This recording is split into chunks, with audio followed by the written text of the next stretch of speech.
Hi, everybody. This is Dr. Kemi Lawrence. It's Thursday, October 17, 2024. I want to appeal to Don Jazzy, Michael Collins, to send me $100,000. That might be $150 million, so I can return to journalism. One single donation, and Nigeria will change. Yeah, Don Jazzy, I need that money. I don't want to raise money. Nobody donates. Nobody likes the truth. You see, if you give me the $100,000, all right, I will build a media center, a media platform and center outside Nigeria where nobody can censor me. The NBC is bent on that. If I'm inside Nigeria, they censor me, they'll ransack me, they'll raid me, everything. That's what they're doing with Premium Times now. Sahara is in New York. People Gazette is in New York. Everybody's outside the country. And so am I. I have 5 years to retire, but Kemi Talks Media needs to be back as a news platform. I'm doing digital creation now and opinions. But Don Jazzy, if I bring back news, you will see Nigeria change. We have activism voices. I speak out a lot about drug abuse prevention, and I also speak out on gun violence in America, Canada, and other places I've lived. However, news is what we need, and transparent news, where we cannot be intimidated and where we can investigate anybody.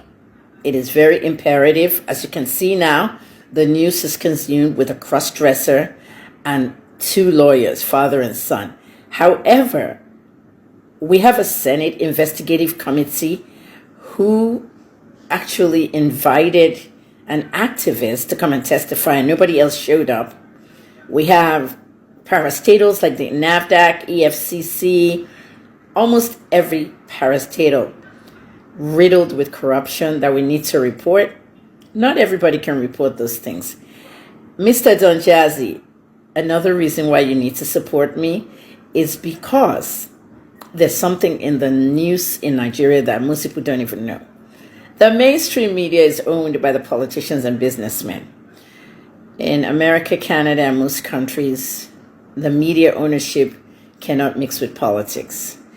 And that's the reason why the Washington Post owner, Jeff Bezos, is always under attack. You see, when the media is owned by a politician or businessman, the people complaining about anything in their country do not have a real person to report to, because they're supposed to run to the media to report all of the problems, but the media is owned by the same people, frustrating them. So it becomes hard, and that's how Nigeria is. Tinubu owns TVC, late Dr. C owns AIT, Awolowo owns the Nigerian Tribune, John Mama owns channels. So it's very hard. And when people are seeing things happen, other channels will not report it. For example, when Mr. Tinubu had a bullion van pull into his house during the 2019 election, no one could report that. Even I challenged the guys at channels who said their boss is friends with Tinubu. John Momo is friends with Tinubu. And at the end of the day, they're not supposed to report it. We cannot have selective news or selective journalism in Nigeria. We cannot have suppressed news. We cannot have underreported news, and we cannot have fake news, of course. But Nigeria's highest news beat is suppressed and underreported news. Things that actually happen and they're not supposed to be reported because of the man on top. You know, the boss on top, the owner, the chairman.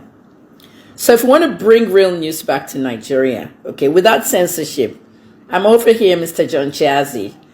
Okay, Mr. Don Jazzy, Michael Collins, send me $100,000. So help me. Or maybe I should run my own fundraiser like VDM. No, I really need the money because I started journalism in 1994, February. I retired February of 2024, but do we even call that a retirement? What did I do?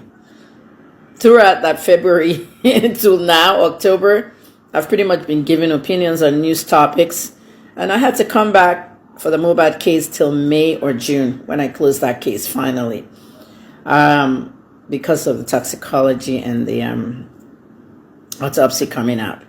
But I really think I've done a lot. I have investigated 37 stories in Nigeria, and I was vindicated in all of them, every single one. And the way Nigerians want news, they don't want it now, they want it later. As in, many things I investigated were not your typical investigative journalism story. They were things that they didn't feel like believing in the entertainment fields, and then 4 years later, Kemi was right. What happened with the Romani kid? I said it in 2021. The inquest vindicated me. What happened with IPOB in 2016? In 2017, I was vindicated. I had, reasons to believe that Mr. Buhari was going to prescribe the group, and they're not a terrorist group. It's what they want you to see or what they want you to write. That's how the mainstream media works in Nigeria with their owners.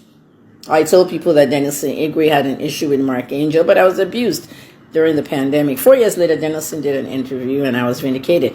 Almost everything I write, I'm vindicated, but it's not a matter of being vindicated. It's a matter of knowing the news like now. Now, if you look at ABC News in America, they have this ABC News Now. What is going on now? I want Nigerians love to eat, drink, sleep news. They love news.